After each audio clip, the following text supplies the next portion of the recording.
পয়লা বৈশাখে এই কক্সবাজারে এসেছি, খুব ভালো লাগছে। সমুদ্রের পাশে যে কোনো দিনই আমার মনে হয় খুব ভালো কাটে। আমার মনে হয় আমি যতদিন পর কক্সবাজারে আসলাম, অনেকদিন পরে খুব ভালো ঘুমাতে পেরেছি। তো সমুদ্রের একটা আলাদা একটা টান তো আছে। আর কক্সবাজারকে যেভাবে পয়লা বৈশাখে ঘিরে সাজানো হয়েছে, ওই যে যেভাবে সাজানো হয়েছে, আমার খুব ভালো লাগছে।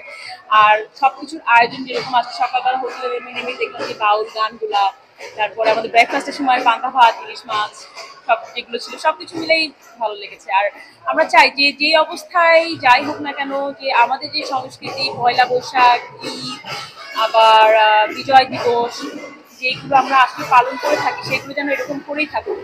আমাদের যেন আমাদের সংস্কৃতি যেন কখনো আমরা ভুলে না যাই, সেটা খুব গুরুত্বপূর্ণ।